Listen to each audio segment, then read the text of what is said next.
Hello everyone, তো আজকে আবার একটা নতুন ভিডিও নিয়ে চলে এসেছি। আশা করছি তোমরা সবাই ভালো আছো, আমরাও ভালো আছি। তো সকাল সকাল সব কাজ কমপ্লিট করে আজকে টিফিন খেয়ে মাকে নিয়ে বেরিয়েছিলাম। আসলে এটা তো নভেম্বর মাস, আর মায়ের আজকে লাইফ সার্টিফিকেট জমা দেওয়ার কথা ছিল।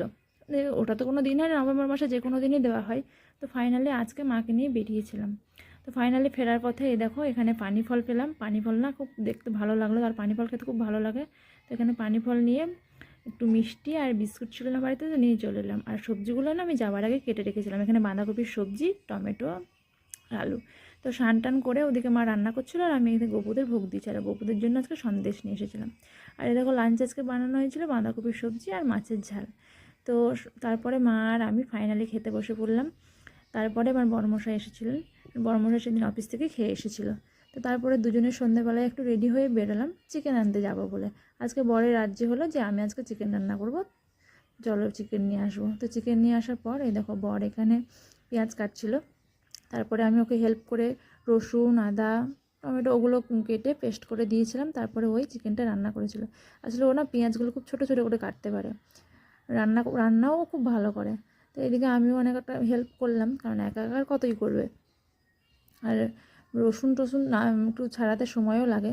তো আমি বললাম তাও আমাকে একটু হেল্প করে দিই। তো সব কিছু এখানে রেডি করে দেওয়ার পর উনি রান্না করতে যাবেন। রান্না করতে গেলেও ওনার পাশে দাঁড়িয়ে থাকতে হয়, মানে সব কিছু দেওয়ার জন্য। কারণ উনি তো রান্নাঘরে কিছু কোথায় কী থাকে সেগুলো জানেন না। তাই এখানে সব কিছু দাঁড়িয়ে থাকার জন্য ডান দিকে আমাকে রাখতে হয়। মানে সব কিছু বলে এটা দাও ওটা দাও, আর আমি এদিকে দিই। তো এদিকে দেখো আমি তখনও রসুন ছাড়াচ্ছিলাম, আর ওদিকেও ফোনে কার সঙ্গে কথা বলছিল। তাই এই ফাঁকে আমি এই কাজগুলো টুকটাক করে নিচ্ছিলাম। তারপরে সব কিছু কাটাকুটি কমপ্লিট হয়ে যাওয়ার পরে ও প্রথমে তেল দিয়ে আলুটাকে নামিয়ে নিল। তারপরে মানে মশলা পেঁয়াজটাকে মশলা কষিয়ে তারপরে চিকেনটাকে দিয়ে যে চিকেন বানাচ্ছে। তো রান্না সত্যিই খুব ভালো করে, আর মাঝে মধ্যে এরকম আমাকে বানিয়েও করে খাওয়ায়, আর আমারও বেশ ভালো লাগে। তো ফাইনালি আমাদের চিকেন রান্না হয়েছিল, আর চিকেনটা সত্যিই দুর্দান্ত হয়েছিল খেতে। আর সবথেকে বেশি হয়েছিল ঝাল হয়েছিল ভালোই। আর ঝাল হলে না চিকেনটা বেশ ভালো লাগে খেতে।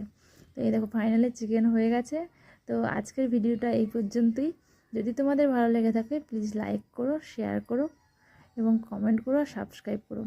তো দেখা হচ্ছে আবার নেক্সট কোনো ভিডিওতে। আর দেখো আজকে আমরা দুজনেই ভিডিওটা এন্ড করলাম। তো টাটা।